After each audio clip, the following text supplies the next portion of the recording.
How you doing today? I'm doing good. It's a good day. Very good day. Which day? Sunday. I guess it's technically Monday for me. Almost Monday for you. Yeah, it's headed that way. Yeah. Quick. Well, days, they come, they go, they blend, all the good things. This is episode 10, I think. Yeah, remember I don't count them anymore. Yeah, well, So I'm going to have to start double checking to make sure. that's on you. All right. Well, yeah, episode 10. Well, let's roll the intro and get into it. Sounds good.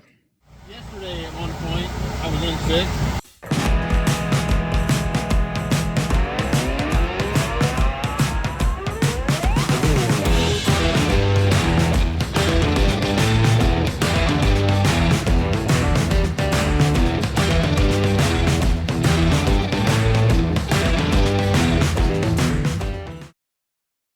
And we're back. We're back. That was a good intro. So that amazing. was a great intro. Better than the last one, for sure. So before we get into this one's going to be rough, okay? All right. Because you have no idea what I'm talking about. Okay, I got you. But have you ever No. pulled up to the starting grid, getting ready to race, and had your Dainese airbag go off for no apparent reason, but you're starting from the front? What do you do in that situation? I don't know. Just So you're sitting out on the track, and you used to be, 150 pounds, and now you look like you're 205 and completely ripped. Yeah. And the light's getting ready to come on. You see? Yeah. Pull your knife out of your pocket and. So this happened today in the bagger race. Oh, geez. Okay. Bobby Fong, who coincidentally works for Dainese. Works for, like, is sponsored by, or literally works? Works for. So I don't know the exact details, but he used to be a Suzuki racer in Moto America 3 years ago. He had kind of a falling out with the Suzuki guys, and he's a real talented rider. So there's a whole, you can go down a rabbit hole looking into why he couldn't catch another ride, because arguably he's plenty talented enough to be racing in Medallia Superbike. Right. But there was some bad mud thrown and things like that at the time. Okay. And he ended up working for Dainese. So when the Moto America races go, you can find Bobby Fong slinging suits in the Dainese booth. All right. Fair enough. But he is talented, and they've wanted to field another bagger.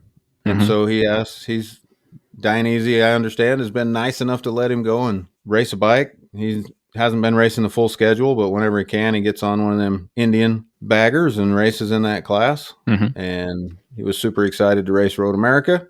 Race 1, he had some problems, and he got the pole. But race 1, he wasn't able to start. Okay. He was out of that. But race 2, he pulled to the line. And literally, man, he pulls up. He's getting ready to get in the box, and the announcers start going, What is going on with Bobby Fong? And he pulls up, and he's just like super muscly, like just totally ripped, sitting up on top of that Indian. And he grabbed his shoulders, and he was like trying to push the air out of it as the guy's walking off with the red flag. Oh, my goodness. He ended up taking off. He was still poofy when he took off. So he just raced it. He raced it. All right. So I would have to do research on this, but does Dainese make their airbags, or do they buy them from, like, Dainese, Alpenstars, all the guys with airbags? Do they make them, or is there like one airbag supplier? Yeah, I'm not sure. I think. Mark that. We'll look that up. I'm curious about it. I think, yeah, mark that. Cool. But I thought that would be a good way to go to correction corner.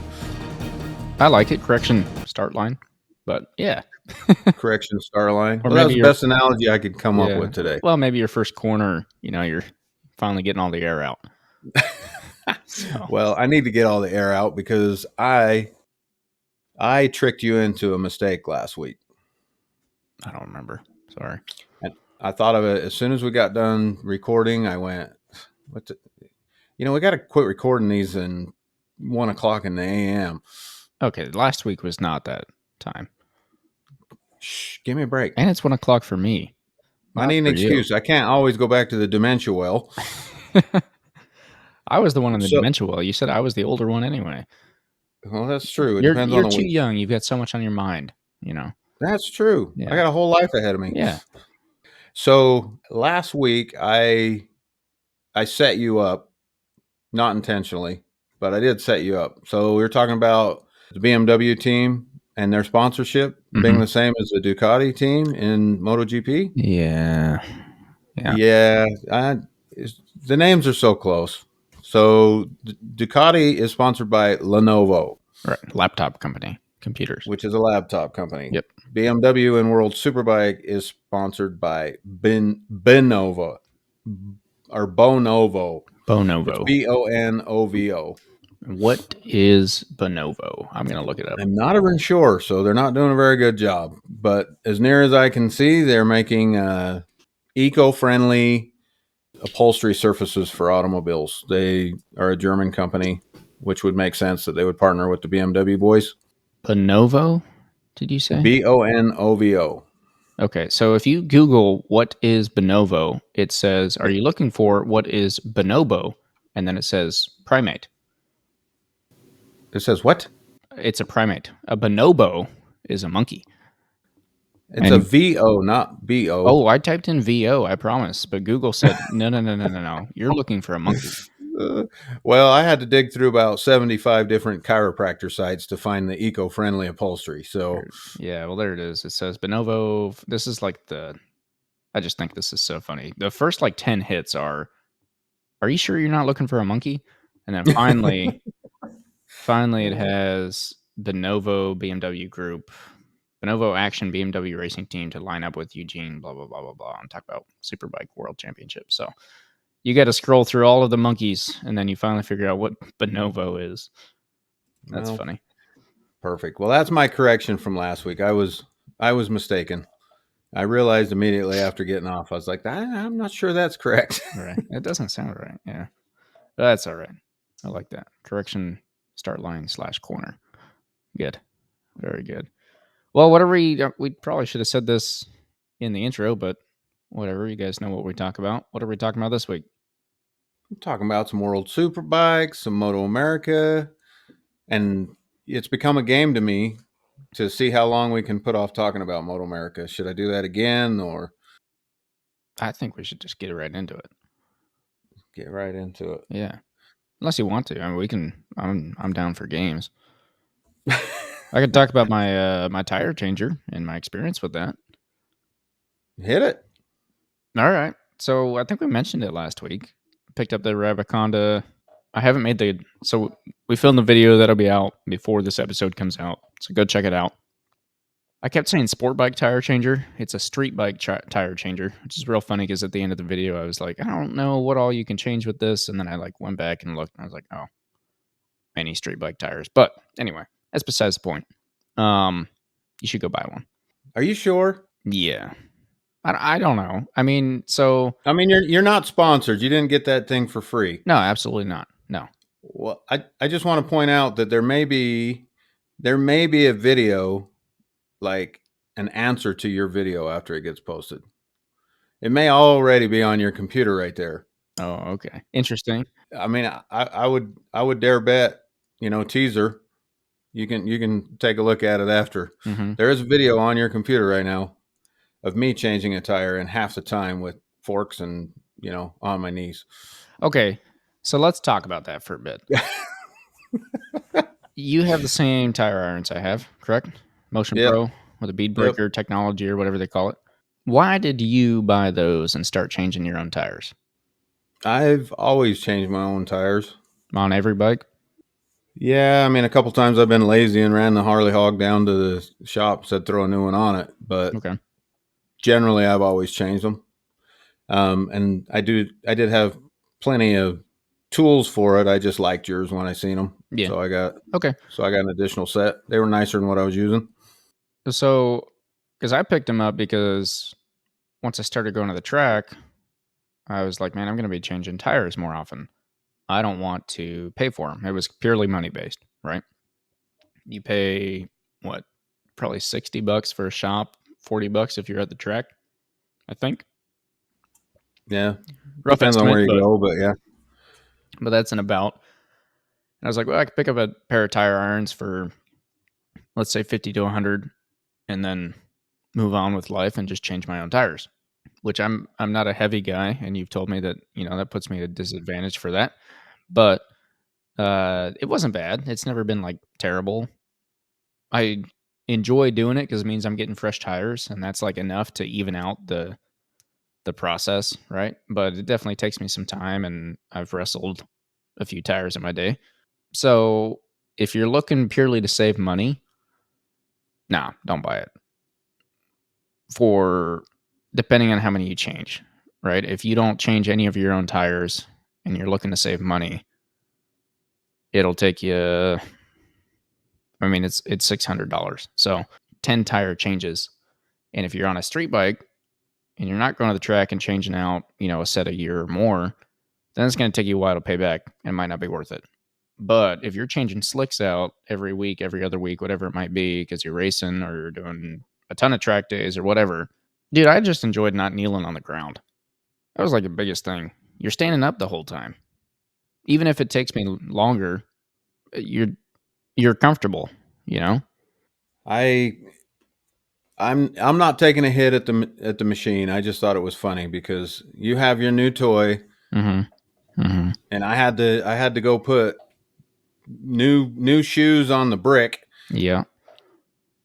And so Speaking of, we're thousands of miles apart, so I couldn't use the Rabaconda. yeah. I had to do it the old school way. Yeah. Well, and so what tires were on that Ducati before? Pirelli Angel GTs. Okay. Oh yeah, that's right, because that's the same that was on the Super Sport you had. Yep. We were talking about that. Oh yeah, just so in case this is your first episode, the Brick, aka 2012 Ducati 848 Evo. It's gonna surprise us. It's gonna be the best bike in the stable. It's gonna be after calling it the Brick. It's gonna be a really agile brick, smooth brick. Yeah. She looks nice with the new shoes on. With the Q5s. Yeah. I was looking at that picture you sent when you had the exhaust off. Was that required? Did you just take that off? No, not for the tires. Okay. Oh my gosh, I need to take the license plate. It's just a Ducati thing. There's a reason Ducatis are as beautiful as they are. Mm-hmm. Everything gets really thought out. Like every time I've worked on one, everything's thought out in the way it's not accessible. Accessibility is an afterthought, but hiding the hardware, having hardware, comparing it to a Gixxer, not to take a hit on a Gixxer, but if they got like a 9/16 bolt holding something on and you can see the hex head sticking out, they don't care. It's just like good enough. That's where it is. Yeah. And the Ducati, they go in and they say, this needs to be shaped like a lady and we can't have bolts. You did just say 9/16. Well, yeah. So a 10 millimeter bolt sticking out. Yeah, sure. That's not close to a 9/16. I understand. But you gotta, if you're talking metric and you're joking, you gotta bring in the 10 millimeter. Yeah, right? no, you're right. Yeah, 9/16 for American and 10 millimeter for everything else. Yep, yeah, those are the common boys. So what I needed to do is said bike is now a track weapon. Ooh, track brick weapon. The brick is a track weapon. Hey, you could definitely put some damage with a brick. I'm just gonna put that out there. Like, it's not a bad analogy. Brick, you mean kind of like the old, the super old like Road Rage video game, or Road Rash, the motorcycles where you hit each other with bricks. Yeah, you definitely that kind of. Someday we're gonna educate you on. Well, so that's a little rough because I just don't have video game background. Also, I'm the old one here, so that was way after my time. So the brick doesn't need a license plate right hanger anymore. Yep. But we've got beautiful dual exhausts coming out the back there, and the license plate it's an aftermarket bracket, went in between the exhaust so that the plate could hang below it. Okay. And so you could get up and take the 2 bolts that held it on, Mm-hmm. metric bolts, mind you. You could take those off, and then the thing would hang, but there was no way to get the electronics off to unplug the wires. There's just nowhere to find where it plugged in without completely removing the entire tail. Yeah. And the tail won't come off with the exhaust in the way. Mm-hmm. So both mufflers had to get pulled off so that you can get to all the bolts that are all nice and hidden. Yep. In order to click the tail apart, in order to get to the plug so that you could just quickly unplug it and then spend a half hour putting everything back together again. Ducati. Yeah. Well, hey, were they Torx heads? Yes. Oh, even better. Well, there was 6 of them. There was six Allen heads. Okay. And then an additional 8 Torx heads. Jeez. Torx, any E-Torx? No, but they were all, so the Allen heads were 3 different sizes. It was 2, 2, 2, and they were all different sizes. Right. So, I mean, anyway, you got to take the whole toolbox. Yeah, I'm glad you didn't say not a hit at Gixxers or Honda or Yamaha or anything, because you can take one of those bikes apart with a 4mm Allen, a 6mm Allen, and a 10mm and an 8mm wrench, or a really good crescent wrench. Yeah, and you're done. Meanwhile, over in Europe, you got to find the screws. Good luck, because I'll say the same thing about my BMW car. I want to take the door panel off because I needed to do that to get the mirror off anyway. And I'm like, there's not a single screw anywhere on this door panel. And they're like, that's right. You have to know which trim piece to take off to find the screw to take everything else off. So. And then when you do get there, you'll find that there's 3 where 2 would be sufficient. Yeah. Well, and the trim piece has, 20 brackets on it. And they're all going to break. Guaranteed. Absolutely. So, good old European. Well, I can't really back that up. I haven't done a whole lot with the Aprilia, but I was just thinking about it. I was like, there's definitely screws just sitting out on the plastics. Not a lot, but sitting out there on the fairings. And I was like, that's kind of interesting. Is the Aprilia the European Gixxer? We already claimed that the S1000 was that, so nice try. It can't be because it's a V4. So I did get the opportunity to watch John Wick Chapter 4. Is that out? Well, this old fart has his means. Okay. All right. Sometimes. Yeah. All right. Enough said. Yep. But motorcycles? There is a scene in that movie that I'm excited for you to see. He does try to run from the bad guys on an Aprilia at some point. Ooh, try? Well, spoiler alert. Have you ever watched a John Wick movie? Yes. Well, this is the last one. I'm a male living in America. I have seen the John Wick movies.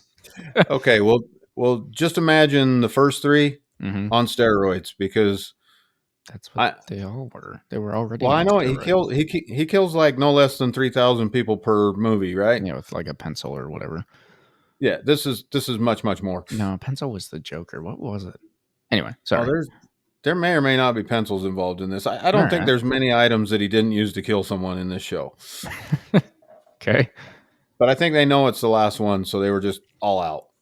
And there is a scene where he's on an Aprilia, he's running away from the bad guys, shooting, doing everything you can imagine. And I thought, this is going to be awesome, because it's going to be this big, long motorcycle scene, right? Right.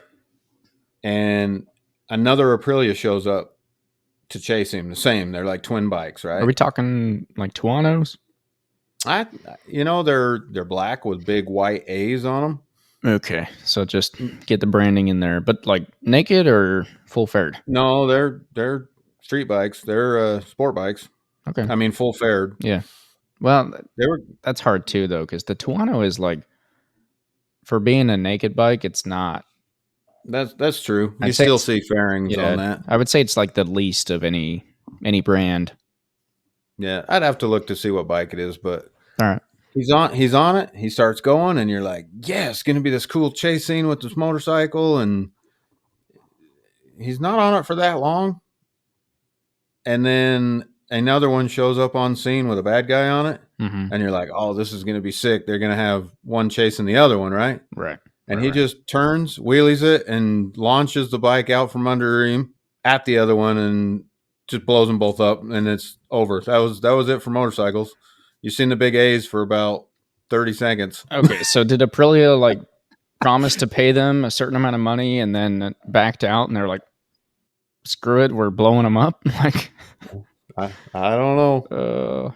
I don't know. I'm just curious why Ducati quit paying that bill. Well, I'm trying to think. Keanu Reeves is always on a Ducati in all them movies. Yeah, well, I mean that's every movie though. I feel like it was an S1000 in Tom Cruise. Yeah, Tom Cruise. When he's dragging his knee in his pants. Yeah, he never touched his knee to the ground. Are you sure? Yes.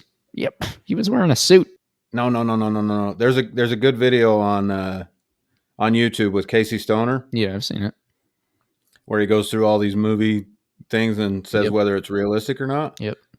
And he's in jeans on that. He's wearing like a flannel and he's got jeans. Oh, no, yeah, it was a Hawaiian shirt or something because it's like flapping. Yeah, everyone else is in a suit. Yeah. Okay, yeah. I forgot. Yeah, because he doesn't have a helmet on. Yeah, because Casey Stoner said that looks like it would have hurt if he would have touched his feet. Yeah, but that was like a second gen S1000 in there. But I would say between Harley Davidson and Ducati, that's hard. Not to make this about motorcycles and movies, but I guess we got time because now every motorcycle is coming up in my head because you got Batman had an MV Agusta in the second Batman. Well, the second of the Christian Bale movies. I'm not like a Batman guy. I don't know my movies that well, but that was an MV Agusta. But then I was thinking of Tron and the new Tron and all them. Those are all Ducatis, but I guess it's like reasonably rounded. So since you brought up the MV Agusta, the one I was talking about last episode, yep, it was a Toro Rosso. Toro Rosso is what it was called, and it was a limited edition, and it is 200 and the net power is 240 P. I don't know what that is, but top speed 315 kilometers per hour. It's got to just be horsepower. P. It's a 1078 cc, 4-cylinder inline. Interesting. Okay. Anyway, side note. Interesting. I forgot what we were talking about tires a long time ago. Yeah. Back to that, I guess, the Rabaconda. I'll just close it up by saying you might be just as quick with tire irons. I'll give you that. I might be able to be just as quick also. It wasn't like the quickest thing in the world, but just the ease and one time you take your tire iron, you pop that bead over the duck head, and then you just rotate the thing around. And yeah, it's not electric, but man, it was so much nicer than trying to chase the bead around. And if you drop it, and then it goes back under. And anyway, so I may or may not be jealous. That's the only reason I'm criticizing. But yeah, you got to come in and defend yourself because you don't have one yet. Definitely worth thinking about, considering if you're changing a lot of tires. Go watch the video, see what you think. But worth a consideration. If you're not changing your own tires yet, I wouldn't jump straight to that. If you got the money, great, go for it. But you got to get the experience. You got to earn it. Yeah, you got to change at least one by hand so you can get busted up knuckles. I got a couple. Yeah, or a nose. I forgot about that. Oh, yeah, that was my first experience with tire irons on a motorcycle tire. I was there, huh? Yep. Why don't you share that story? Well, I was putting the slicks on the Gixxer for the first time, right? Had just finished the track bike conversion, not race bike, but track bike. And I waited until you got there because you brought your balancing stand because I didn't have a balancing stand. I don't even remember if I was breaking the bead or what it was, but I had the tire iron under something somewhere, and it popped up and just slammed me right in the nose. And nose started bleeding pretty bad. Out of, not like nosebleed, but like nosebleed, like out of the top of the nose where it cut. And you didn't even notice for No, I didn't notice. I seen the tool go flying. I mean, I heard it doing, yeah. and I was laughing. I Well, was so like, I "Oh, felt, gotta go do that." the nose felt cold, when it, for whatever reason, I was like, what is going on? And I see this drop of blood go down. I was like, oh, I'll be right back. So I went inside, and then I come back out, and you had the tire off or on, whichever direction. And I was like, oh, thanks for finishing that up. Let's get to the other one. And then you looked up, and you're like, are you good? And I was like, yeah, no, I'm good. So I was just holding a paper towel on there, trying to get it to stop bleeding. Yeah, that was my first experience. What do you know? I kept going. So you got to bust up Perfect. some knuckles or nose or something before you earn the right to use a machine. Yeah, you gotta know what you're gonna have to do on the side of the road someday, potentially. Yeah. Yeah. Well, and what's funny is, so I always, I take my toolbox to the track, and I always have my tire changing stuff in there, which the nice thing about tire irons, 2 tire irons and valve stem removal. That's it. That's all you need. Rim guards, I guess, if you don't want to scratch your rims, and you can figure out how to use them. Anyway, Yeah, who would do that? yeah, I don't know who would scratch rims changing tires, but it's super convenient. The one time that I needed to change a tire at the track, right, I had just put the jigsaw down, and my wheel was bent. I found out it was actually the day after the wreck. Anyway, so I had my extra wheel. Man, I needed to put the slick on it, and I was like, we're just gonna go to the Dunlop tent, and I just paid the $40 to have them swap it over. So I don't know. I will say, That might be a good choice because it's hard to race with a nose that's bleeding.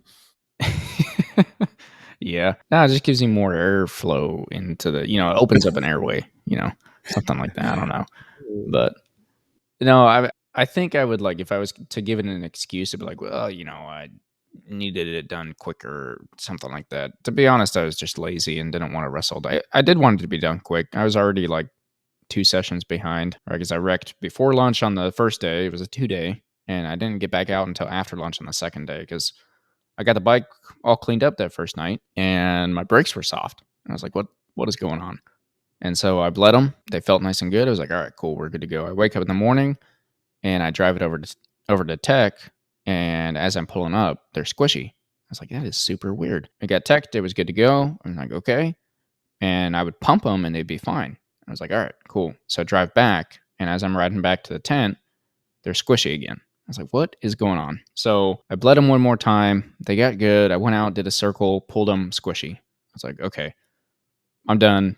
I'm going to the, I don't remember his name, but there's a mechanic there. So I went over to his tent, and I was like, hey, brakes are squishy. Don't know why. Let's figure it out. They looked at it, and they're like, well, there's some brake fluid around your master cylinder here. So, you could have a leaky banjo bolt. I was like, okay, sure. Sounds great. So we put new banjo bolts in, bled the brakes. That brake fluid was just from me bleeding the day before. There's a little bit of residue left over. But we did that, bled the brakes. They pumped them up. Felt great, right? Get the bike off the stand, go ride it back towards the tent. Still squishy. Come back. Guy's like, that's super weird. Tried bleeding him again. Still squishy. Finally, he asked his upper mechanic friend, and the guy's like, did you put the bike down? I was like, yeah, I put the bike down yesterday. He's like, your brake could be bent. I was like, I didn't even think about that. So he put it on a front stand, and we spin it, and sure enough, the whole wheel's just doing one of these. I was like, ooh. He's like, yes, that's why, right? So every time your rotor comes back out, it's hitting your pad piston. Spreading them back out. Yeah, spreading the piston back out, and you're losing that pressure. I was like, okay, so swap wheels. Sure enough, that's all it was. So that's why it wasn't. Anyway, that's why I had them do it, because it was a lot easier to just drive it down. They've got the electronic machine there. They put the new tire on, take it off the other rim, put it on that one, call it good, put on the bike, and we're good to go. So, but I think if I had the Rabaconda, I probably would have just used it. Maybe. I don't know. Maybe. Or ran it to the Dunlop guy. One or the other. Yeah. I don't know. I think it's I'm not talking bad on it. I'm just teasing you. No, I'm just saying, I think it's going to save time in the long run. Honestly, there's a little bit of a weird, tiny learning curve to remember which side of the duck head you put the tire on, because it changes if you're taking it off or putting it back on. But beyond that, it's not bad. Rabaconda. We'll watch for that video. Well, okay. The one thing I will say about Rabaconda, they wanted me to buy drop centers. I was like, what the? No, I don't want a drop center. I don't know what that is. I don't need it, right? Well, it was like an extra $100, I think, to get the drop centers in your kit. I don't know. They've got like BMW spindles and all these little adapters and whatnot. And I was like, nope, I just want the kit. Then I'm putting the tire back on, and I learned what a drop center was. It's a plastic clamp that puts the tire into the center of the rim. Yeah. Well, yeah, I seen those. So Puts it in the center of the wheel, but also helps hold it pinched so that yeah, it holds it in the center, right? Because the center's less diameter, so you get more movement, more stretchiness, whatever.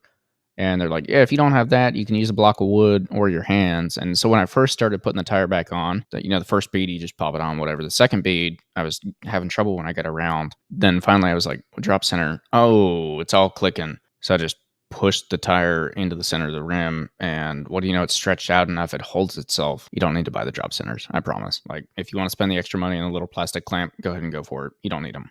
Just be smart and don't make the same mistake I made. And then your time goes a lot quicker. So you do the same thing with tire irons, right? But you're not going to buy you use your knees. Yeah, right. But you're not going to buy a special plastic clamp to do that with tire irons. Now I got a new nickname for my knees: drop centers. There you go. You ever drag your drop centers on the ground at 100 miles an hour? What? Yeah. All right. Anyway, that's the tire changer. Well, let's move into World Superbike because it'll be easy. All right. Ducati, Yamaha, Kawasaki, Ducati. You guys have any questions? Yeah. Batista won everything. Yeah, that's right. Actually, so I have it pulled up on my screen right here, and it's literally across the board. So they have like championship standings, Pirelli, Emilia, or whatever, round 7 in May, 23rd of April, and it's just Bautista across the board. He's won all but one race. Yeah, it looks like in March. Yeah, does that, so that I don't misspeak, does that have how far he won by? Because that first race was a lot. No, it does not have it. It's just got where they finished. It was like 10 plus seconds. Oh, geez. It was ridiculous. The Super Pole race, Top Rack gave him hell. Mm-hmm. And the Super Pole's a sprint for World Superbike, right? So in World Superbike, it's different than MotoGP. I don't want them to change MotoGP, but it's fun watching World Superbike. So they do all their qualifying. Mm-hmm. They have race 1. And then they have a Super Pole race, not every time, but they'll have a Super Pole race on day 2, and that resets the grid. Your finishing position in the Super Pole race. Okay, so you qualify your race, and then when you do the Super Pole, wherever you finish there is where you start the next race. Okay. Yep. So you have more opportunities to improve your weekend. But MotoGP, I've heard people talk about wanting to do the same thing in MotoGP. Like, let's have a sprint and let's set the race by that. Right. I would rather they leave it alone because it works better in World Superbike because there's 2 races. Right. You have a chance to do a full race first. I think we were talking about that before the season started because you mentioned how World Superbike does it, and then talking, if you wreck out in a sprint, now you're starting at the back of the grid when maybe, Jorge Martin wrecked into you or other people that we won't mention because we don't need to bring the name up so soon in the episode. So, you sure you don't want to say it? Nope, I'm not going to say it. Okay. Mostly because I'm just not going to talk bad about it, Otherwise, it'd be fair game. Yeah, absolutely. So the most exciting thing to happen in World Superbike, we gotta do our weekly shout out to Mr. Gerloff. Mm-hmm. Okay. Race 2, he was the top finishing BMW. Okay. He had 2 top 10 finishes. Gosh, maybe it's just because they have so many races, but trying to find the results for Moto America and World Superbike is terrible. Yeah, because you got to click on so many different things and then download a PDF. I want to just pull it up like MotoGP perfectly, have everything on the website. But anyway, so Garrett Gerloff was looking like he was going to have an amazing weekend. He was he was knocking on the door of the top 5 in both free practices. Okay, I think he was 6th and 7th, and then went into qualifying and it all fell apart a little bit. Ended up, I don't remember exactly where he qualified, but closer to 15. He's somewhere between 13 and 15. So did he fall down on his time or did everyone else come up? Everybody else came up. Okay. Because that's the hard part about free practice is sometimes random people do so well and you're like, whoa. And then. Yeah. And then, and then when the real action happens, they're nowhere to be found and you're going, oh, that makes sense. Yeah. Right. So, yeah, because I've had days or weekends where I've swapped my fantasy team around, last minute off the free practice because it's locked in right before qualifying. I'll be like, man, this guy did really good. Screw yourself over. Yeah, and then you just DNFs both, the qualifying and then DNFs the race, and you're like, okay, all right. So I thought the only important things that I thought you would find interesting was, well, that's the wrong way to say this, but Batista won. yeah, Hello. Whatever. Garrett Gerloff had a pretty good weekend. I hope he continues that. Let's keep pushing it. right. Keep getting better.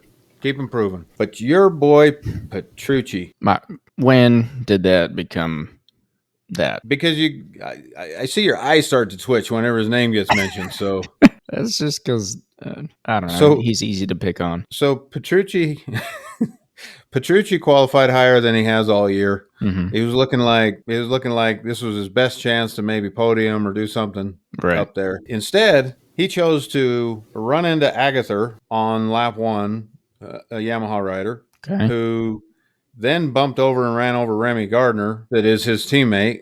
So Is Remy Gardner the same that was on the KTM last year?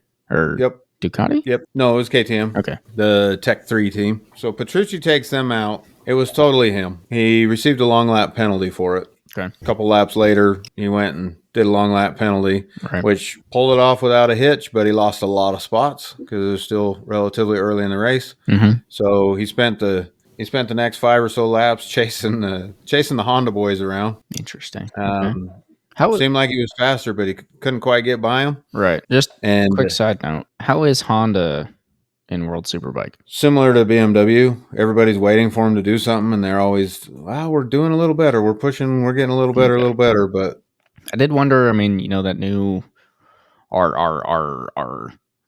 however many R's they're putting. I saw a rumor the other week that the new one's gonna be 4 R's, and it's supposed to be a V4.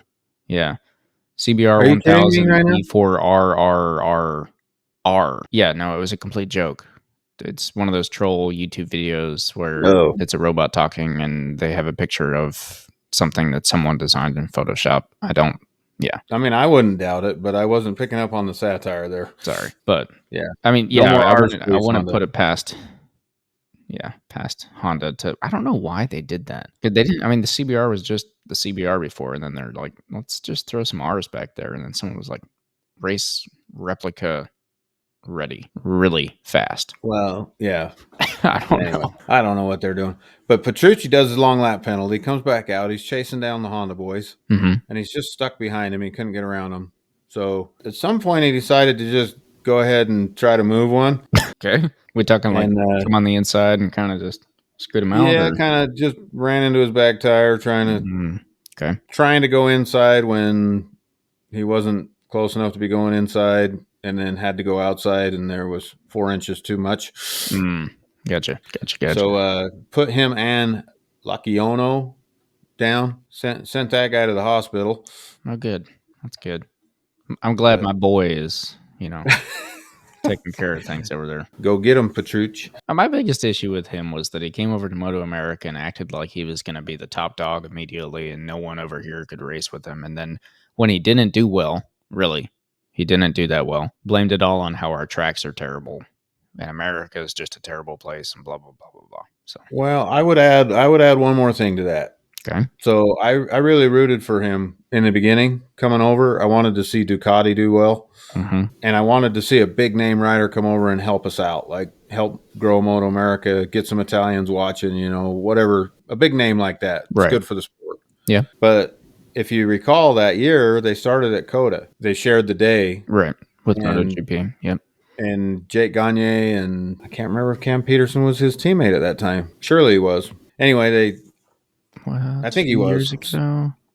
Yeah, I think that was Cam Peterson's first year on the I attack. thought that would have been the year that Josh was there. No, I think it was the first year that. Okay, the year after Josh, I guess. Yep, I believe so. But they had problems that day. Their bikes wouldn't run. Mm-hmm. Neither one of them. They had problems on both bikes, and so he ended up taking the first 2 wins. And Ducati, brass was there obviously because MotoGP was there. And right.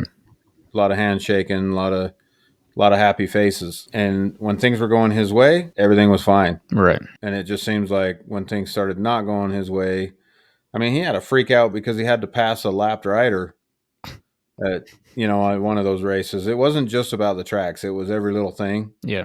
Yep. And I'm sorry, man, but if you race Moto America, you're gonna have to deal with traffic. That's Yeah. Well, and I mean, I get it to a point. I could see someone coming, you're coming from MotoGP where the last person is finishing maybe 15 seconds behind, maybe, I guess probably up to 20, but you don't see lapping there that often. But it's not MotoGP. You should know right. that going in. So, Well, that and then the fact, I guess, I mean, I still rooted for him throughout the year. I mean, I rooted for good racing. I wanted somebody pushing Gagne regardless of who that was. right. But at the end of the year, the fact that he didn't come back, I thought was a tell in my Yeah. mind, because if he really thought he could come back and win, I think he would have came back. Probably. Yeah. I don't know. I get what you're saying, big name coming over, hopefully grab some more people and maybe some Americans that are like, well, I don't have time for Moto America, be like, oh, okay, they're stepping up their game. Maybe I'll give it a shot, right? Yeah. But I just like in MotoGP, you come to America once and the complaints we get about Coda, which maybe they're, yeah, maybe they're there. But I never fully understood because I think there's a certain type of rider that likes Coda, and every rider has, they have their tracks. They'd be like, yeah, this is my favorite. But I feel like you get a track in Europe, and it just wouldn't. Even if it was terrible, no one would say anything bad in I don't know. MotoGP. But they talk. That'd be disrespectful. Well, and I wonder, is that because that's where the manufacturers are from? That's where all the sponsors are from. That's where the team owners are from. So they don't want to talk bad about, like, they just don't want to do it, and no one in America is actually doing anything on that side. I think a lot of it's the just that there's so much more history. Coda's a fairly new track in the grand scheme of things. There hadn't been any great championships won there in the motorcycle world. It's usually at the beginning of the season, Right. so you don't get a lot of memories that way. I just think it's a lack of respect, and maybe they're trying to push them to be better, but we've been all down that road. Yeah. We don't need to. But speaking of great tracks, Mhm. Moto America. Mm-hmm. Are we there? Is it time? It's time. I'm not going to push you. There's no more games. Moto America. I want to ride that. I've always wanted to, just because of the name and the history. But then I was watching race 1. I didn't get to watch race 2, so I apologize to our viewers and listeners. Work. But watching race 1 and watching them go around that track, and then re-looking at the map, I was like, oh man, I want to ride it. I don't think I would put anywhere near, like, even. I'm not. I don't put down great lap times anyway, but I know I want to put down anywhere close to great there, or even close to like okay, because it's not my type of track, but I want to ride it. Anyway. No. And so there were no track complaints this weekend. Yeah, well, they got brand new pavement. Brand new pavement. Except for. Super smooth. Huh? Except for. The chicane. Yeah. Which I was kind of just laughing because I never saw any issues there. And I was like, that's a change in pavement. Who was. Not to take it back to MotoGP, but what were they complaining about at Coda this year? They're like, they got new pavement. But yeah, but it was Moto America, so they weren't going to complain. Yeah. They were happy to have some stuff that still looked black. Yeah. didn't have weeds sticking out of it. Wasn't patchy. Yeah. No, it was not. It looked good, though, honestly. So the way I see it, mm-hmm. Moto America first weekend was off the chain. It was the greatest thing. Yep. It was the greatest thing. And so you convinced everybody to go buy the app. Oh, yeah. Everyone did. Everyone did. Everybody went and bought the app. Yeah. Moto America saw plus a giant spike. Yeah. I'm sure there was a giant spike. The graph was there. Yeah. They're still trying to figure out where that mountain came from. Here. It's us. The second race, or the second weekend, because they raced twice. Mm-hmm. The second weekend, it was good racing, but it didn't match. It didn't match the first weekend. Yep. Fearful for a Yamaha takeaway season again. Yes. So I would like to point out that this third weekend, race 5 and 6. Yeah. Yep. Did not disappoint. I agree. 100%. That's did not disappoint. So because I watched race 1 last night, or I guess 2 nights. Anyway, Saturday night, right on YouTube, and yeah, last week we talked about Moto America and how it was a Yamaha takeaway, and that was about all we really said. But we did mention, I think, that it seemed like a Yamaha biased track. Obviously, last week. Yeah, last week, right? It roaded. No, Barber. Yep, Barber. Thank you. Alabama. I always say Road Atlanta when I'm thinking of Alabama because they're anyway. Atlanta, Alabama. Atlanta is in Georgia. Anyway, but I mentioned that Schultz was up there or Skoltz, whatever. He was up there, and usually he's kind of back behind the other guys, and so that's why I had some hope that it was just Yamaha happy, and I think this weekend definitely came out to prove us correct in that thinking. Yeah. Well. Side note, so I don't forget to say it, they are going to the Ridge next. Is that the next one? June, 25th or something? June 20th. Can't remember the date. Yeah. But they're definitely going to the Ridge next. And so I think we're going back to a Yamaha bias track. So you would... There is a giant straightaway at the Ridge, except they kind of killed that with the chicane. Yeah. And everything else is corners. So I would dare bet the Yamahas got an advantage there. Right. Plus, I don't think Cam's raced there because he's been overseas. They've been there only... Last year was the second year. Yep. So, yeah. I don't know. It'll be interesting because, I mean, well, I don't know. Josh Herron on the V2 last year was just insane everywhere. But, like, at the Ridge, he was gone. But Gagne at the Ridge, I don't think it's just a Yamaha thing either. So I would point out the guy they brought over from Europe to drive that V2 this year is unbeatable.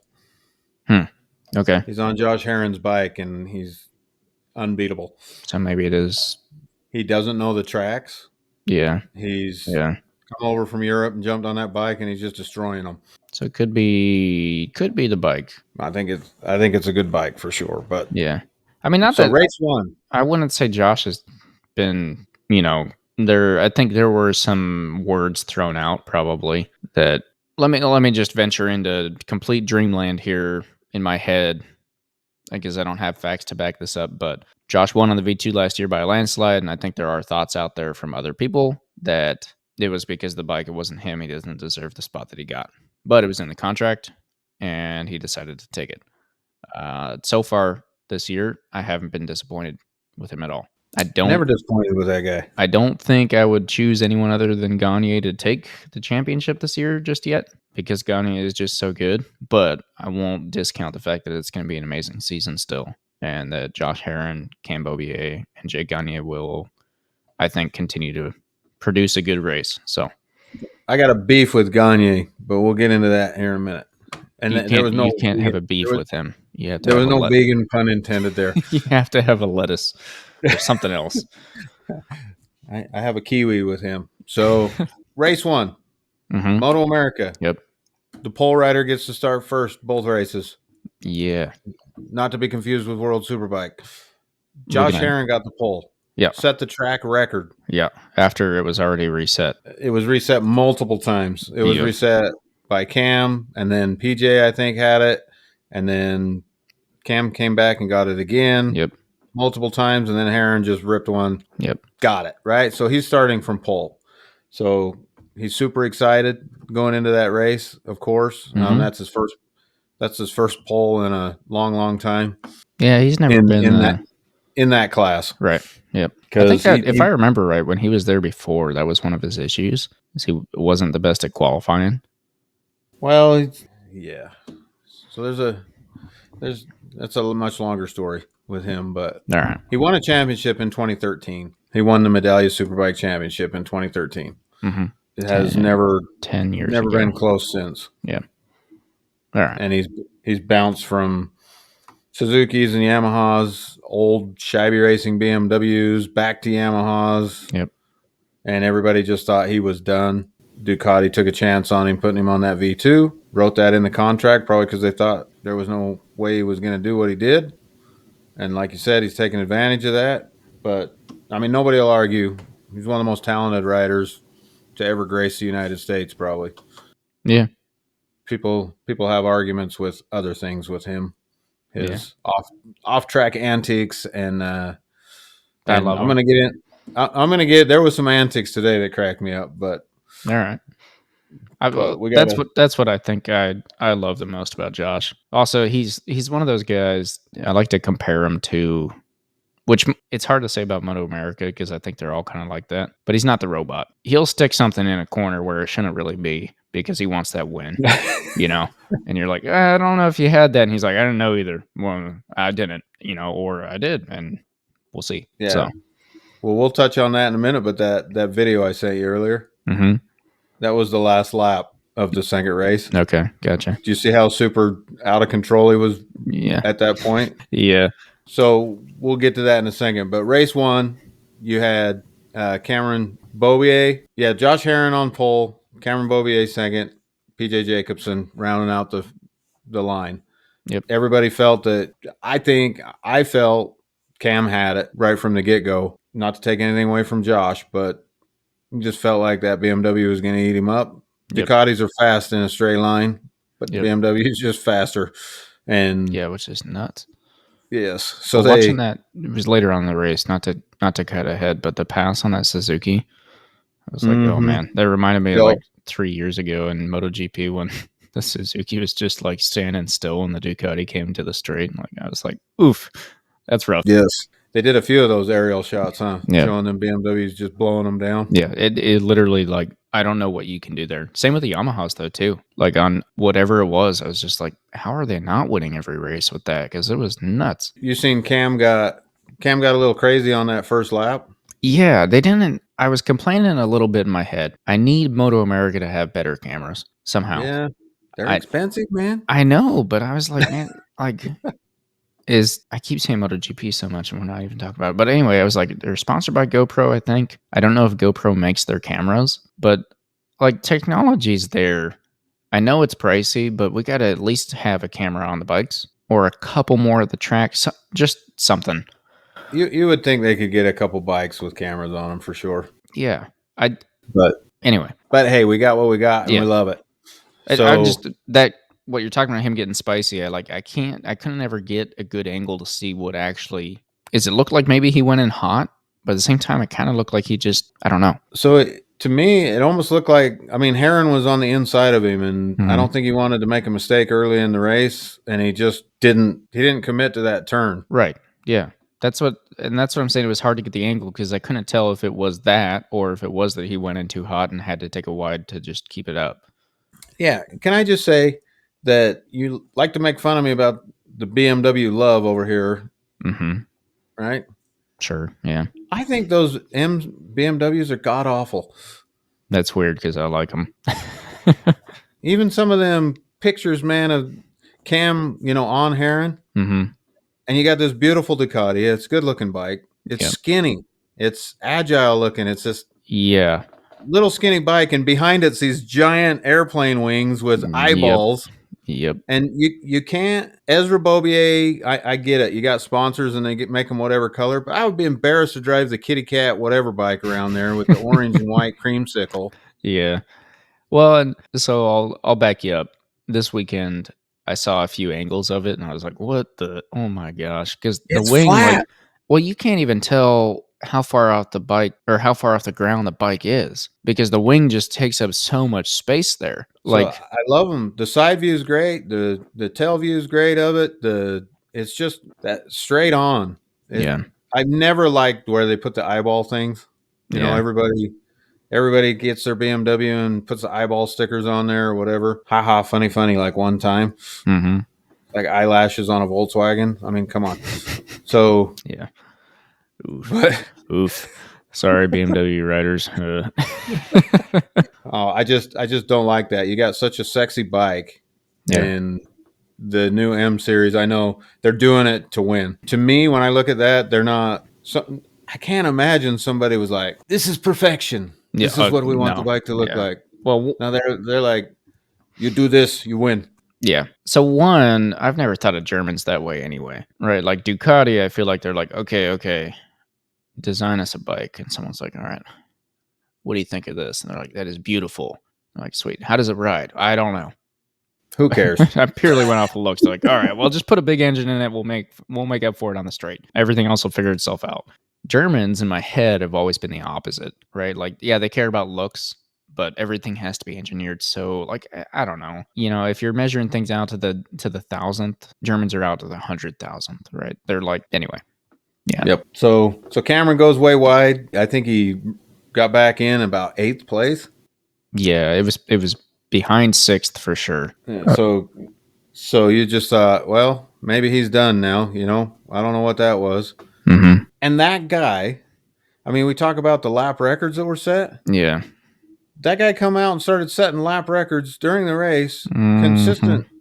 Did you see his time? It was like 209.8. Next lap's like a 209.7. Next lap's a 209.5. Next lap. Well, it has his best time was a 29396 during the race. The next person behind that, best time, that's weird. Actually, it follows the places too, for the most part, was PJ Jacobson at a 210.151, so a full second behind him. Yeah. But yeah, he was putting out 209s consistent. Because that's what, like, I do wonder, right? Spoiler alert, the race got red flagged and stopped at lap 8, and they kept mentioning it. Is he going to run out of tire? And I was like, as soon as they stopped it and called it, I was like, I wonder, if we had done those last 4 laps, I don't think he would have. I think he would have been fine, but he was definitely pushing the limit there. So Cam came back through the field, passed everybody, made it back up. Heron, you see him get pushed off by PJ? Yeah. He was upset. He was upset, but all good. I think he was more upset with the fact that it sounded like his front tire was coming apart. They'd made a bad tire choice, and he'd cooked it. So he was already struggling, and then got pushed right there, and frustrations came out. Right. He was still pretty hot on the podium. Good old Josh. So that was race 1. You had Cam Beaubier, PJ Jacobson, Josh Heron. Yep. And the great thing about Moto America, I don't want them to do it in MotoGP, but sometimes it's so nice to go, and we're going to do it again tomorrow. Yeah. Well, and I just realized I didn't see it, but Gagne DNF'd. Oh, yeah. I left that out. So, which will come to play here in a minute. So, Gagne had a mechanical. Okay. Yeah. Don't know what, pulled off the track. He's out. Was not the cause of the red flag. Not the cause. The space shuttle was the cause of the red flag. And what a terrible advertisement for Red Line Oil. Was that his sponsor or something? That bike was Red Line Oil predominantly. Like It was kind of a reddish bike, said Red Line in huge letters on the sides. Yeah. And they just kept showing him pulling off with fluids blowing everywhere. And their name nice and big on there. Red Line Oil, guaranteed to make your all track publicity is dirty. good publicity, right? Yeah, absolutely. So still gonna back Castrol. So Cameron Beaubier took the points lead. He's leading the championship at the end of race 1. Mm-hmm. Yep, by a pretty 4 or 5 points. Yeah, I think it was 4. That's cool because that keeps the excitement going, right? Last week we were talking about Yamaha just kind of going the way. Yep. Now Cameron's right back in it. We're writing them. They're not even leading. Yeah. So then comes race 2. Yep. Okay. Let me pull up my results. We had Josh Heron starting from pole again. Cameron Beaubier right before the race, which it did seem like sometimes I think they're just saying stuff to say stuff, but what he said came true, I think. He said PJ Jacobson and Josh Heron and somebody else he listed, they said they'd all taken a step in the morning warm-up. Okay. And he was concerned because he said he hadn't. Interesting. Okay. He said, we didn't get any faster, but all these other guys did, so let's see what happens. Race starts. Josh Heron's leading just like the day before. Yep. Cam's right on him. Passed him a couple times. They did a switch back and forth a couple times. And then Cam's bike is done. The bike. He also had a mechanical. Had to pull off the track, and he was done. Oh, jeez. He ended up being the second guy out of the race. Okay. And Jake Gagne is back in the points lead again. All right. Well, so I'm going to go watch that race for sure. I do plan on watching that this week. Kind of sad I missed it before this episode, but That's the way the tire wears. Keeping a motorcycle. Sure. Yeah. Pull up Heron's times. Yeah, that's what I'm looking at. That's what I was about to say. Any predictions out there in the comments? 2:09.025 best time, which, if I'm not mistaken, is an You're all-time lap leaving record. all-time lap record. Yep. What lap was that? It doesn't tell me. The last lap. Sheesh. That Oh, video I man. sent you with him chucking that thing and shaking like he's trying to crash it. Yeah. That was on the last lap with a substantial lead. That dude Oh was my still goodness. head under the bubble, pushing as hard as he could go. He wasn't letting nobody beat him. Which is good. So bringing back keeping it Josh Herrin here, right? Say what you want about him, but that's what I love about him. And that's what I think is he going to win the championship this year? I don't know. If I had to put money on it, I wouldn't. Honestly, I probably wouldn't. But that's not to downplay him at all. It's more on the lines of I don't trust him to not throw it and bin it to win it, if you will, and make a mistake here or there. But those are the type of people that I like anyway. But I don't know how Ducati could be unhappy with him. Even you could say last weekend wasn't that great, but even with that, I don't know how you could be unhappy with them. Well, I do. So okay, let's talk about announcers for a second. Okay. Not to take this back too far, but I think last week you said if Redding was your rider, you would have fired him. The guy that pulls off in World Superbike, right? Yep. The announcers this week during the race, one of the announcers, I don't know who those announcers are, but one of them says Redding was kind of like falling down he's falling down, and he's like, if he keeps falling like this, I don't know how many more laps he's going to be out there before he just pulls it in. Oh, jeez. I mean, I don't know if he meant to say it that way, but if he's that bad at riding, I don't know how long he'll keep riding before he just gives up and then blames the bike. Right. So announcers in Moto America, Jason Pridmore and their team. Mm-hmm. I had to chuckle because when Herrin wins a race, what are you going to watch for? Yeah, big old wheelie and burnout and whatnot. Yeah, giant stand-up wheelie, right? Yeah. So even if he doesn't win, honestly. But yeah. Yeah, that's true. That's true. Got a little Jack Miller in him. Yeah. But he super amped, right? When he won that race. Yep. Super amped. Long time coming. Proved the naysayers wrong. I'm sure it meant a ton to him. Absolutely. Not that any win wouldn't, but first been a while win of the season for him on the big bike. Yep. And I don't have the facts on that, but probably the first win on a big bike in a while. Yeah, it is in a while. So, he's driving around the track and he's doing the chest bumps and he's waving to the crowd and he's over the moon. The cameras go back to him as he's coming up one of the hills. Mm-hmm. And he's got the double barrel birds going, both hands, right? I don't know. Man. Okay. I don't know what he's doing, but the announcers, Jason Pridmore and Greg, I don't know which one of them was talking, but it was funny because the bike comes around. They're like, yeah, Josh Herrin, this is so, and they're friends with him. He's on their show all the time, their podcast. Right. But they're like, yeah, this is so great for Josh. And and as soon as it came into camera, there was just this giant hesitation. Or nobody was talking anymore. Like they didn't know what to say. Yeah. And they waited till it went back off camera, and then Jason or whoever and then started talking again. And I was laughing. I'm like, yeah, they didn't know what to say when that was just full barrel right on the camera. He was, I don't know who he was flipping off, but he was the world. The naysayers, I would assume, but I'm assuming, but pretty sure it was just the world. Yeah. Oh, good for him. No, that was an awesome race. Like I said, I fully intend on watching that. Absolutely. After race one, I was watching it late at night, early morning, really Sunday morning, and I was just like, man, why did that have to red flag? And for something so, it wasn't a big wreck. There weren't many bikes on fire. It was just the fact that guy couldn't get the bike all the way off the track, I think, or I guess the oil that spilled on the track also. So I get it, but such a sad, because I think there could have been so much more in there. Yeah, I agree. But safety first. Yep. Well, and I guess race 2 made up for it. So when you go back and watch it, I know you're gonna. I have to tell you which ones to watch, so you don't skip them all because life happens and all that. Yeah. Yep. That second bagger race, I'm not even that much of a fan of the baggers, if you will. Right. Watch that second race. So I didn't watch any of them yet. Would you count Road America as a good track for baggers? I thought it was pretty good. So let's talk about the baggers real quick. Okay. I'll ruin the Harleys didn't look that great going into the weekend from qualifying and everything. They weren't on the pole. They weren't the Indians looking like this was their weekend. Right. But you need to remember this is the home race for Harley. Yeah. Okay.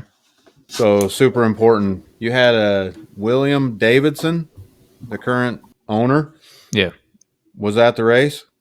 Mm-hmm. So I think that's his name. Anyway, it's a lot of Bill Davidson, a lot of pressure on those guys to perform, Right. and it was looking like the Indians were going to spank them again. Not again. Kyle Wyman is leading the points, but the Indians have had some problems this year, some bad luck even. It seems like their bikes are right now. You got Indians are the faster bike, and the Harleys are the better handling. That's what this year is shaping out to be. I know it's weird to even say that. Yeah.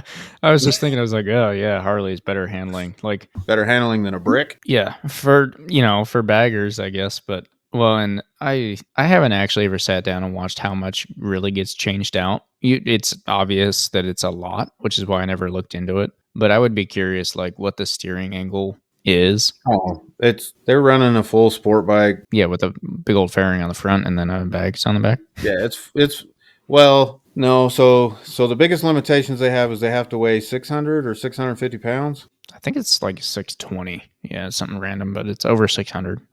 So regardless how crazy, if they're just putting an S1000 out there and putting bags on it, they would have to still put bricks in the bags. So one of the Indians does get annihilated in a pretty serious crash. Okay. And you get to see the guts of it. And I guarantee Indians never put that swing arm in any of their bikes. So yeah. Well, I mean, you can tell just looking at the forks and then the tire sizes and whatnot. But I'm not an engineer, and I'm definitely not a motorcycle engineer, but I would like to compare the numbers. Like I said, like steering angle, height, I guess, height of the bottom of the bike to the ground, just those different things, compare them side to side and see how different that is. And then, like, I want a sport bike over here, the bagger for the racing here, and then a street glide. And I want to know. You can buy the race edition street glide now. I'm sure it's exactly the same. Oh yeah, yeah. Mm-hmm. Pretty cool. It is cool. It is cool. I like the baggers, honestly. Mostly because I like to. I think there's a part of me, my team back in the day when I didn't even own a sport bike, but I was like, I'm a sport bike guy. Screw Harleys; those things suck. I would have told you, no, you could never drag knee on a Harley, and most Harley riders would back you up with that. And then they're out there dragging knee on them, and I'm like, I think it's a good way to bring the sport together, which is what everyone's trying to do with it. But yeah, I would argue when you're at the track and you see these Dynas and Sportsters and stuff that are coming out now, not the big baggers per se, but those guys have to drag knee. I mean, half those guys still have ape hangers on them. Yep. And it's pretty funny passing them. It's a weird look. The rider triangle is huge. Just the way they got to ride them because the arms are in the air and they have to just crank so hard to get them to turn that.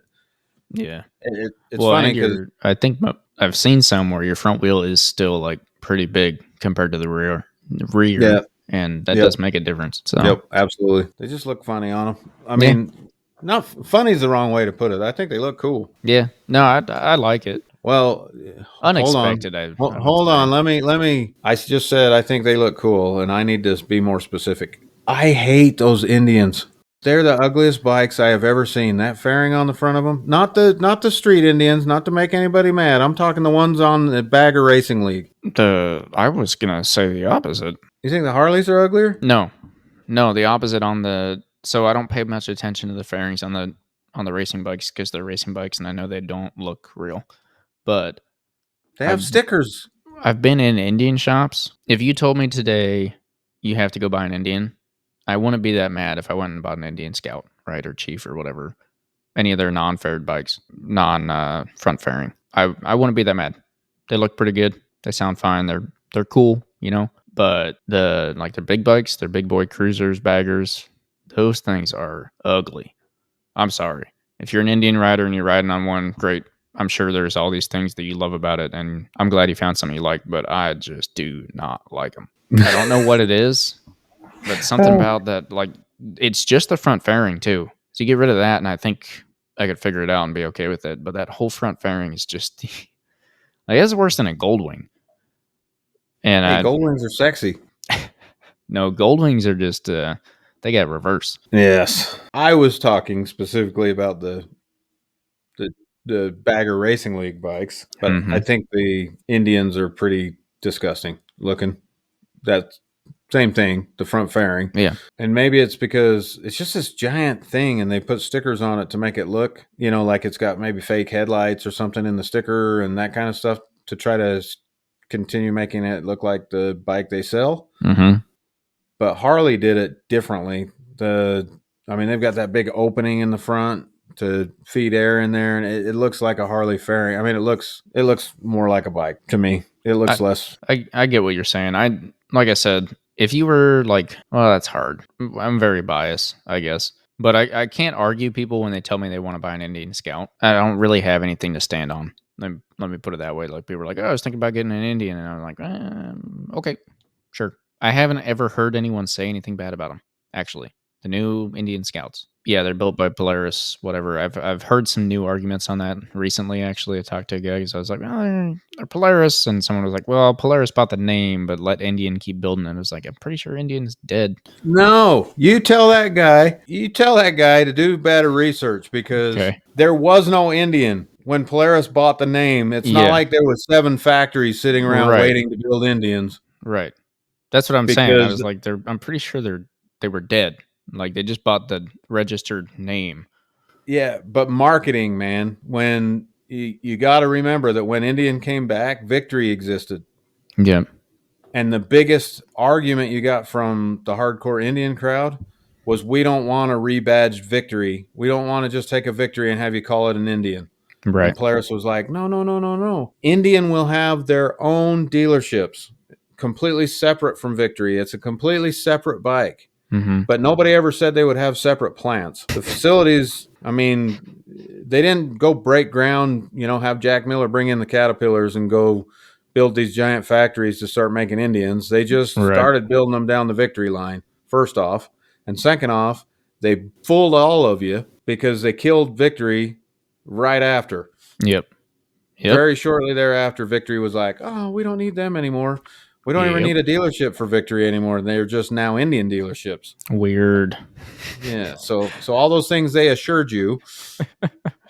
Well, so I figured that would be your response. I'm glad that's what it was, because I was like, I don't have the knowledge here to back you up on that, but I'm pretty freaking sure that you're wrong. And yeah, it's not like Indian was like, well, I don't know. This dude made it sound like there was some random dude in a garage somewhere that was just waiting for someone to give him money to start building bikes again. And now all of a sudden he's making all these Indians. I'm like, no, you get a rebadge Polaris or Victory, whichever way you want to look at it. Either way, it's Polaris in the background. And for that reason, I can't buy one. That being said, give them credit where it's due. Like I said, I've never heard anything bad about one. From an Indian owner, I haven't heard anything bad. But that's what scares me. You buy a Harley, you know what you're getting. You're getting loud shifters. Bad things. I have horror stories from Indian customers. Yeah. But I'm just saying, Harleys get enough years on them that you've got all the jokes. Indian's too new to have all the old broken down jokes or whatever. Now we've teased about having an episode where we talk about that, so I don't necessarily want to go too deep into it right now. But Indian's fine. Indian's great, but I would compare it to cut. No cut. Editor, no cut. So my problem is a Royal Enfield. It's a British bike. Everybody knows it is a British bike. They went out of business. They got bought by a company in India. They are absolutely produced in India. They make some bikes that I think are just top notch, cool. I really like some of the Royal Enfields. But I would have a hard time if somebody pulls up on a Royal Enfield at the Harley meet and they're like, Royal Enfield, established, whatever. Right. We've been here since the beginning. Yep. Like, Nah, you're not even in the same country you started. Your Norton would be the same. There's 100 motorcycle brands that they keep regurgitating from different companies. Yep. But Indian has been out of business so many times. They've been bought by people that couldn't even get it off the ground. Back in the early 2000s, I believe, they had like 2 or 3 years where they were making Indians, and then they went defunct again. Mm-hmm. And the name has just bounced around to a bunch of people, and some company like Polaris buys them. You can't, they buffalo people into, this is an Indian. Check out all our heritage, and then you have all these commercials.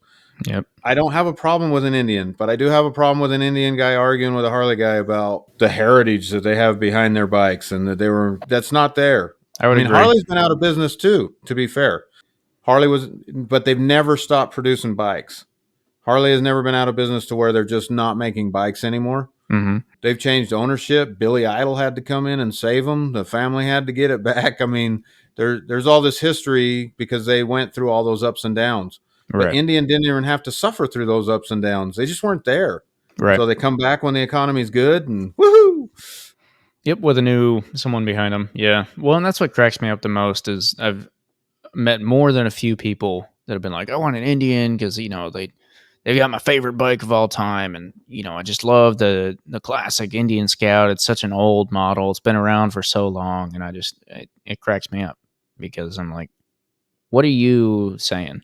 I had some kid tell me he was going to buy an Indian Scout and build it from the ground up. And I was like, okay, interesting. I want to hear more.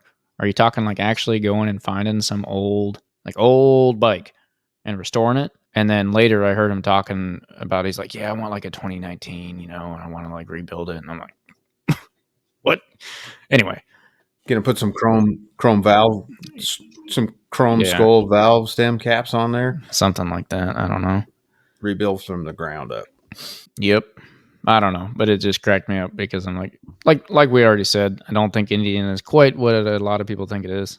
But I'll say it one more time. I think they're fine bikes. We're not trying to just trash talk anyone on here that rides an Indian, but stick around for that Harley episode. It's coming. Anyway, I think that wraps up Moto America. Yeah, go back, watch some races. Like I said, race 2 was also the race with the airbag malfunction. All right. Yeah, race 2, Superbike for sure. And then I'll hop on over to the baggers too. Well, so next week, what's coming back next week? MotoGP. We're back in, I don't actually even know where. Oh, no, I know. Man. Yeah, Italy. Yeah, I knew that. Which is another funny thing. That's where World Superbike was this week. So do they think those guys, just because Europeans get 40 days off a year, they can do back-to-back races? I don't know. If I lived around there, I'd be disappointed. They should have spread the fun out a little bit. Isn't this? I mean, we should have had a race last week in India. Yeah, but the one they canceled or whatever. Yep.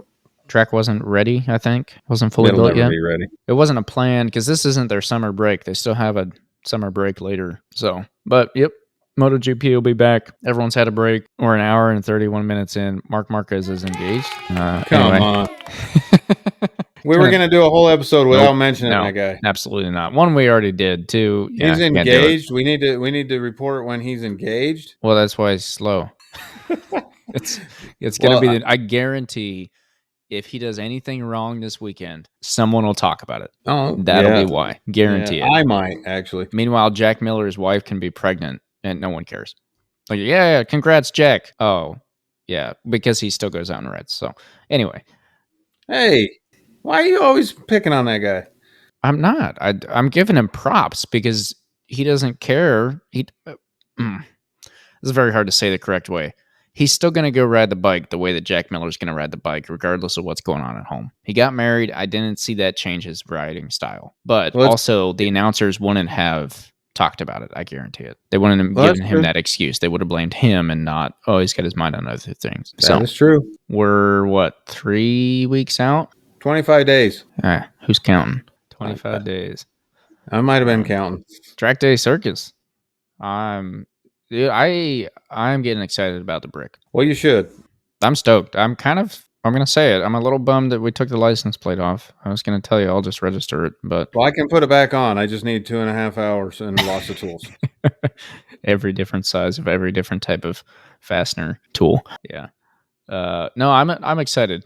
I think for me, my goal with that Ducati is to remember that it's not brand new, but neither of any of the other bikes I'm riding. And so you can go watch reviews on it or like read current thoughts on it. And I was like, this is terrible. But like you mentioned before, if you go watch reviews in 2012, it was great. It was a monster. Yeah, it was amazing. You know, like I said, it was the Gixxer killer. Yeah, I am excited to see how it is, and especially because I think we are. I'll speak for myself, I guess. I think I am unprofessional enough to enjoy a bike that is not amazing, if that makes any sense. Right? I can't go out there and tell you the difference between one tire compound compared to the one right below it. Don't tell people that. They're going to be coming to you to find. I have all the knowledge that you need. See? Yeah. See? I know everything. I'm good. Yeah, I'm going to come out and we're going to film a good review on the Ducati, I think. And I mean, you ride a 2010 Gixxer or S1000, 09 Gixxer. I've got an 08 Gixxer. It's not like we're not riding bikes in that year range, so we have stuff to compare it to. I think it'll be fun to compare, but I'm trying to keep my mind very open going into that. Basically, I don't want to go into it thinking, oh, this bike is a brick and, you know, all the things that everyone says about it now. I want to go into it as if we were in 2012. We just picked it up off the showroom floor. It's the hottest Ducati. It's not the Panigale, you know, not the big boy, but it's the next hottest thing. Like if you went out and bought a V2 tomorrow, would you not be excited? Yeah, I would.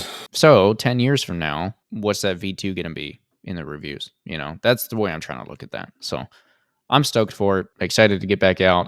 I guess we're doing that track day on Friday after track day circus, correct? Yeah, the following Friday. And that'll be the West. Yep. So that'll be my first time not riding. I've only ridden Utah once, but it was also the perimeter. That'll be my first time not on the perimeter, which will be also looking forward to that, to seeing a little bit more into your home track that I've really only seen the one time. So, and only seen have you ridden the perimeter since then? No, I have not. Wait.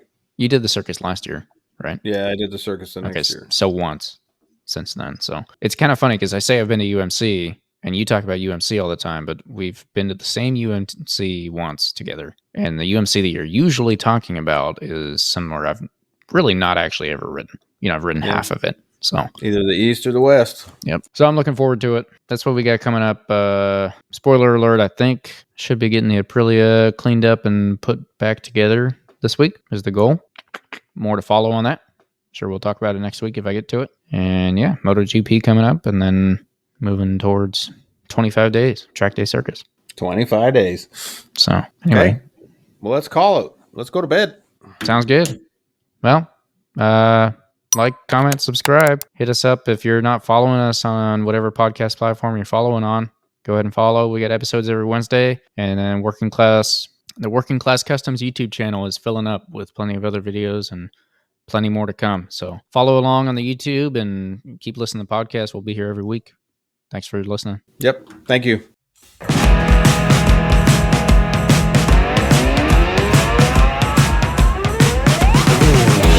That's nothing like what the music actually sounds like. But I don't. Well, I can't remember. I don't either. I can't remember what it sounds like. I have no idea. It's something with the guitar sound, I think.